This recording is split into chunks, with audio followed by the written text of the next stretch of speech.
Hello student, welcome in the class of Business Finance और Finance Management। आज हम बात करने जा रहे हैं हमारे एक चैप्टर की जो जनरली फिनेंशियल मैनेजर के बड़े काम का टॉपिक है, that is capital budgeting. Capital budgeting अगर हम इसे टर्मिनोलॉजी के बेसिस पे काम में लें, अगर हम इसके नाम से इसको समझें, तो जितनी भी कैपिटल हमारे पास में है उसका बजट बनाना है कि हम हमारे पास अवेलेबल फंड्स को किस तरह से खर्च करेंगे। खर्च करने का मतलब है कि हम हमारे एक्सपेंडिचर्स को इस तरह से एलोकेट करें, हम हमारे पास अवेलेबल रिसोर्सेज को इस तरह से एलोकेट करें कि वो हमें मैक्सिमम रिटर्न दें। अगर हम बात करें हमारे बिजनेस की, चाहे वो स्मॉल स्केल बिजनेस हो चाहे वो लार्ज स्केल बिजनेस हो, दोनों में दो टाइप की कैपिटल होती है। एक होती है शॉर्ट टर्म कैपिटल और सेकंड होती है हमारी लॉन्ग टर्म कैपिटल। या अगर हम एक्सपेंडिचर के बेसिस पे इसको देखें तो हम बिजनेस में जनरली दो टाइप के एक्सपेंडिचर्स करते हैं। First is revenue expenditures. Revenue expenditures का मतलब है ऐसे एक्सपेंडिचर्स जो 1 ईयर के लिए किए जाते हैं और उनका रिटर्न जो है वो हमें 1 ईयर में मिल जाता है। सेकंड जो एक्सपेंडिचर्स होते हैं वो होते हैं हमारे कैपिटल एक्सपेंडिचर्स। ऐसे एक्सपेंडिचर्स जिनका रिटर्न हमें कई सालों तक मिलता रहता है। These expenditure expected to be received over a series of years in future। कई सालों तक हम इसका बेनिफिट जो है वो लेते रहते हैं। कई सालों तक बेनिफिट लेते रहते हैं से मतलब है कि एक बार अगर ये खर्चा हो गया तो कई सालों तक ये एक्सपेंडिचर हमारे काम आता रहता है और कई सालों तक ये हमें रिटर्न देता रहता है। जैसे मशीन पे किया गया एक्सपेंडिचर, प्लांट पे किया गया एक्सपेंडिचर, बिल्डिंग पे किया गया एक्सपेंडिचर या रिसर्च और डेवलपमेंट पे किया गया एक्सपेंडिचर, ये 1 साल हो जाता है पर ये कई सालों तक हमें रिटर्न देता रहता है। तो ऐसे एक्सपेंडिचर्स पे एक ह्यूज अमाउंट हमें एक्सपेंड करना होता है। तो जब हम एक ह्यूज अमाउंट किन्हीं प्रोजेक्ट्स में, किन्हीं बिल्डिंग में या फर्नीचर में अगर हम इन्वेस्ट करते हैं तो हमें कई टाइप से उसका इवैल्यूएशन करना होता है। हमें कई प्रोजेक्ट्स को देखना होता है कि वो हमें बेनिफिट किस तरह से देंगे, कितने ईयर्स में रिटर्न देंगे, ये सब चीज़ क्या परसेंट से उस पर हमें रिटर्न मिलेगा, ये सब चीज़ हमें देखनी होती है। तो इस तरह के डिसीज़न लेने में जो टेक्निक हमारी हेल्प करती है वो है capital budgeting technique. Capital budgeting को समझने से पहले हमें उसका मीनिंग अच्छे से समझ लेना होगा। कैपिटल बजटिंग है क्या? कैपिटल बजटिंग का मतलब है फर्म अपने लॉन्ग टर्म फंड्स को किस तरह से इन्वेस्ट करे कि वो उनका एफिशिएंटली यूज़ कर सके, मैक्सिमम रिटर्न उन पे ले सके। अगर हम इसे डेफिनेशन में बांधें तो आई.एम. पांडे की एक डेफिनेशन है, वो काफ़ी सटीक है। Capital budgeting decision is the firm decision to invest is current funds most efficiently in long term activities. देखिए मैंने आपको पहले ही बता दिया कि कैपिटल बजटिंग टेक्निक हमेशा हमारे लॉन्ग टर्म प्रोजेक्ट्स को अक्वायर करने में या ऑप्ट करने में या डिसीज़न लेने में काम में आएगी। हम इस टेक्निक को यूज़ करके देख पाएंगे, एंटिसिपेट कर पाएंगे कि फ्यूचर में हमें किस रेट से रिटर्न मिल पाएगी और कितने सालों तक, कितने ईयर्स तक ये रिटर्न मिल पाएगी। जब हम कैपिटल बजटिंग टेक्निक यूज़ करते हैं तो हमें कई ऑप्शंस जो हैं उनको जांचना और परखना होता है, हमें उन्हें इवैल्यूएट करना होता है।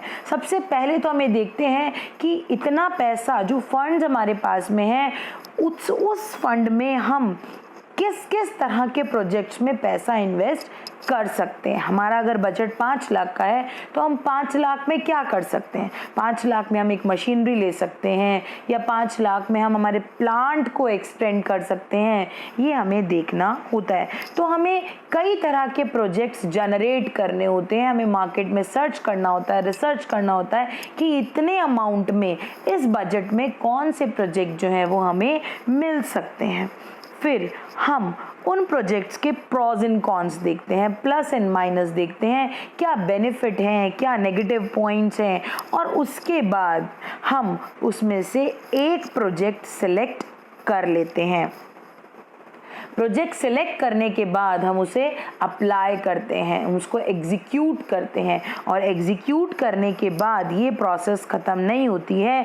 इसका लास्ट जो स्टेप है that is following up the capital expenditure. हम फॉलो अप करते हैं, हम देखते हैं कि हमने जो सोचा था कि हमें इतने सालों तक रिटर्न मिल जाएगा, इस रेट से रिटर्न मिल जाएगा, क्या वो मिल रहा है। तो ये है फॉलोइंग अप स्टेप, जिसमें हम ये देखते हैं कि हमारे टारगेट्स क्या थे, हमने क्या रेट से रिटर्न जो है वो एक्सपेक्ट किया था और कितना एक्चुअल रिटर्न जो है वो हमें मिल रहा है, ये हमें देखना होता है। तो ये है capital budgeting technique. Most important point is कि ये लॉन्ग टर्म कैपिटल का डिसीजन है, और क्योंकि इसमें ह्यूज फंड्स हमारे लग जाते हैं, ऑर्गेनाइजेशन इसमें ह्यूज फंड जो है वो अपने खर्च कर देते हैं, तो इसमें हमें बहुत अच्छी तरह से इवैल्यूएशन करना होता है। क्योंकि एक बार अगर आपने एक प्रोजेक्ट को हाथ में ले लिया तो वापस आना या पैसा निकालना वापस उस प्रोजेक्ट से काफ़ी मुश्किल हो जाता है, क्योंकि आप वापस रिवर्ट नहीं हो सकते, आप वापस रिवर्स नहीं आ सकते। तो इसीलिए ये डिसीजंस आपको काफ़ी सोच समझ के लेने होते हैं, इसीलिए ये मोस्ट डिफ़िकल्ट डिसीजंस हैं किसी भी ऑर्गेनाइजेशन के। अब हम बात करते हैं हमारी प्रोसेस की कि किस किस तरह से जो है वो ऑर्गेनाइजेशन इस प्रोसेस में आगे बढ़ेगा, कौन कौन से स्टेप जो हैं वो एक फाइनेंशियल मैनेजर को लेने होते हैं। फर्स्ट स्टेप है इसका प्रोजेक्ट जनरेशन। कैपिटल बजटिंग की जो प्रोसेस होती है it begins with the generation और identification of the investment proposal. आपके पास कौन कौन से प्रपोजल अवेलेबल हैं, आपके पास कौन कौन से आइडियाज़ हैं जिसमें आप आपके पोटेंशियल इन्वेस्टमेंट को खर्च कर सकते हो।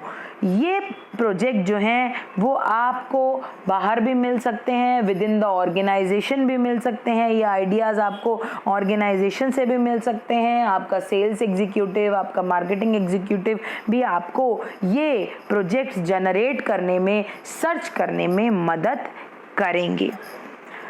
प्रोजेक्ट इवैल्यूएशन, जब आपके पास 3 या 4 प्रोजेक्ट जो हैं वो हाथ में आ गए हैं कि इस पैसे को हम यहाँ खर्च कर सकते हैं, ये प्रपोजल हमारे पास आ गए हैं, तो नेक्स्ट स्टेप होगा इवैल्यूएशन। इवैल्यूएशन जो है उसमें आप सबसे पहले देखेंगे कि कॉस्ट और बेनिफिट, आप खर्चा कितना कर रहे हो और बेनिफिट कितना मिल रहा है। और नेक्स्ट जो चीज आपको देखनी है दैट इज द टाइम, आप कितने टाइम तक इस प्रोजेक्ट को चलाएंगे और कितने टाइम बाद ये प्रोजेक्ट जो है वो आपको रिटर्न देना स्टार्ट होगा और किस रेट से रिटर्न देना स्टार्ट होगा, ये सब चीज़ आपको देखनी पड़ेगी। आपको हर प्रोजेक्ट की अपॉर्चुनिटी कॉस्ट देखनी पड़ेगी कि अगर आप ये प्रोजेक्ट नहीं लेके दूसरा प्रोजेक्ट देखेंगे तो कितना आपको इसके बदले में छोड़ना पड़ेगा रिटर्न। ये सब चीज़ आपको प्रोजेक्ट इवैल्यूएशन में देखना पड़ेगा। The next step is project selection. जब आप हर एक प्रोजेक्ट के प्रॉज एंड कॉन्स देख लेते हैं, आप हर एक प्रोजेक्ट्स के बेनिफिट्स और ड्रॉबैक्स देख लेते हैं, तो फिर आप एक प्रोजेक्ट को सिलेक्ट करते हैं और आप उसमें अपना पैसा जो है वो इन्वेस्ट करते हैं। और फिर उसके बाद जो आता है that is the project execution. Finally आपने कर लिया है कि हमें इसी प्रोजेक्ट में पैसा लगाना है और उसके बाद आप आपके पैसे को वहाँ पर खर्च कर देते हो, आपका जो है वो बजट प्रिपेयर कर देते हो। टॉप मैनेजमेंट जो है वो देख लेता है कि हमने जो पैसा खर्च किया है वो हमने बिल्कुल जितना हमने सोचा था उतना पैसा है जो है हमें खर्च करना है, इससे ज़्यादा पैसा हमें खर्च नहीं करना है। खर्च करने के बाद आपको रिव्यू करना होता है, फॉलो अप करना होता है। आप 1 साल, 2 साल, 3 साल, जितने साल में भी इसका रिटर्न एक्सपेक्ट कर रहे थे, एवरी ईयर आपको आपका जब एनुअल ईयर जो है, अकाउंटिंग ईयर जो है वो ख़त्म हो जाएगा, तो आपको ये देखना होगा कि ये प्रोजेक्ट जो है वो आपको कितनी रिटर्न जो है वो एनुअल दे रहा है। ये था हमारा capital budgeting process. Next topic जो हम लेते हैं that is importance of capital budgeting. देखिए, अगर हम सिग्निफिकेंस की बात करें, इस टेक्निक की सिग्निफिकेंस की बात करें तो इम्पॉर्टेंट तो ये है क्योंकि हम इसमें बहुत बड़ा पैसा इन्वेस्ट करते हैं। हमारे ऑर्गेनाइजेशन का बहुत बड़ा अमाउंट जो है, एक ह्यूज अमाउंट जो है, एक ह्यूज कैपिटल जो है वो हमारी इसमें खर्च हो जाती है। तो ये डिसीजन इम्पॉर्टेंट तो है। कैसे इम्पॉर्टेंट है ये हमारे पॉइंट्स में हम देखेंगे। लॉन्ग टर्म गोल्स, देखिए कोई भी ऑर्गेनाइजेशन वो शॉर्ट टर्म में लॉस भी अर्न कर सकता है, प्रॉफिट भी बुक कर सकता है, पर लॉन्ग टर्म सस्टेनेबिलिटी के लिए उसे अपने लॉन्ग टर्म गोल्स डिसाइड करने होते हैं। और लॉन्ग टर्म में आप जो पैसा इन्वेस्ट करते हो उसमें, क्योंकि अगर आपको लंबे टाइम तक बना रहना है तो आपको प्रॉफिट कमाना ही होगा। और कोई भी बिजनेस चाहे वो कितने भी सोशल ऑब्जेक्टिव्स को लेकर बना हुआ हो, प्रॉफिट उसका एक मोटो होता ही होता है, क्योंकि सोशल ऑब्जेक्टिव भी हैं जो वो प्रॉफिट के बिना पूरे नहीं किए जा सकते। तो आपको कैपिटल बजटिंग जो है वो हेल्प करेगा आपके लॉन्ग टर्म गोल्स डिसाइड करने में। वेल्थ मैक्सिमाइजेशन, देखिए शेयर होल्डर्स जो हैं वो हमारे एक इम्पॉर्टेंट स्टेक होल्डर्स हैं। Actually they are the owners of the organisation.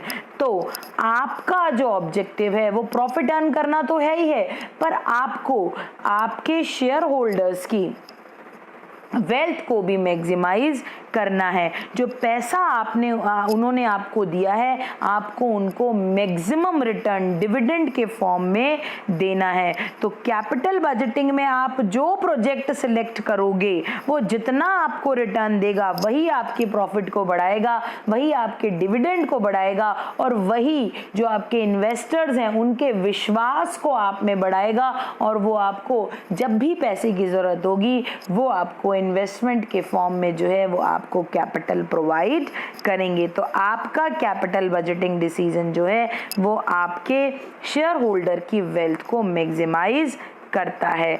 Cost control, देखिए मैंने आपको जो लास्ट स्टेप बताया that is the follow up step, वो कॉस्ट कंट्रोल का ही स्टेप है, क्योंकि कॉस्टिंग जो है वो किसी भी ऑर्गेनाइजेशन का एक इम्पॉर्टेंट जो है वो अगर हम बोले कि फंक्शन है, क्योंकि कॉस्ट जो है वो प्रॉफिट डिसाइड करता है। जितना कॉस्ट आप रिड्यूस करेंगे प्रॉफिट आप उतना बढ़ा पाएंगे। आप कम कॉस्ट में माल अगर बनाकर बेचेंगे कस्टमर को, तो कस्टमर उतना ही आपका सेटिस्फाई होगा और उतना ही जो है वो लॉयल्टी आप में बनी रहेगी, प्रॉफिट आपका बढ़ता रहेगा। तो आपको प्रोजेक्ट जो है वो इस तरह से लेने हैं जो कम कॉस्ट में जो है वो एक्सरसाइज हो जाएं और वो आपको मैक्सिमम रिटर्न दे सकें। Next point is monitoring and controlling the expenditure. देखिए सिर्फ पैसा खर्च करना ही जो है वो आपका काम नहीं है, आपको मॉनिटर भी करना पड़ेगा कि जो पैसा आपने खर्च किया है वो आपका सही जगह पे खर्च हुआ है, वो सही रिटर्न आपको दे रहा है। हेल्प्स इन इन्वेस्टमेंट डिसीजन, देखिए ऑर्गेनाइजेशन के जो इम्पॉर्टेंट डिसीजन है वो है फिनेंशियल डिसीजन, इन्वेस्टमेंट डिसीजन और डिविडेंड डिसीजन। फिनेंशियल डिसीजन का मतलब है आप पैसा कहाँ से लाएंगे, कहाँ खर्च करेंगे। इन्वेस्टमेंट डिसीजन का मतलब है आप अपने जो पैसा आपने बचा लिया है, जो आप प्रॉफिट आपने कमा लिया है, वो आप कहाँ खर्च करेंगे। तो इन्वेस्टमेंट आप इसलिए करते हो क्योंकि वो आपको रिटर्न दे। तो कैपिटल बजटिंग जो है वो हमें यही हेल्प करती है कि आप आपके पैसे को इस तरह के प्रोजेक्ट्स में खर्च कीजिए जो आपको मैक्सिमम रिटर्न दे सके, और कौन से प्रोजेक्ट में खर्च करना है ये आपको बताएगा आपका capital budgeting technique. Evaluation of past decision, देखिए पिछले प्रोजेक्ट्स में आपने क्या किया, कितना खर्च किया, कितना रिटर्न मिला, ये आपको बताएगा capital budgeting technique. Determination of priorities, देखिए जब आप कैपिटल की बात करें तो आप कितना भी बड़ा बिजनेस जो है वो एस्टेब्लिश कर लें, कैपिटल की कमी तो आपके पास हमेशा रहती ही रहती है। देखिए पैसा जो है, कैपिटल जो है, उसकी स्कैरसिटी जो है वो हमेशा बनी रहती है। आपके पास लिमिटेड रिसोर्सेज होते हैं और आपके पास खर्च करने के लिए बहुत सारे प्रोजेक्ट होते हैं। तो आपको जो है वो चूज करना होता है। क्या चूज करना होता है? आपको one of the best project choose करना होता है। तो किस प्रायोरिटी पे आप, किस प्रोजेक्ट को जो है वो आप प्रायोरिटी पे रखेंगे, उस प्रोजेक्ट को आप प्रायोरिटी पे रखेंगे जो आपको मैक्सिमम रिटर्न देगा। तो आपको कैसे पता चलेगा कि आप किस प्रोजेक्ट में पैसा लगाने जा रहे हैं? आपको पता चलेगा if you will use the capital budgeting technique. आज के लिए बस इतना ही। नेक्स्ट जो टेक्निक्स हैं उसको हम विद एग्जाम्पल्स पढ़ेंगे हमारे नेक्स्ट वीडियोस में।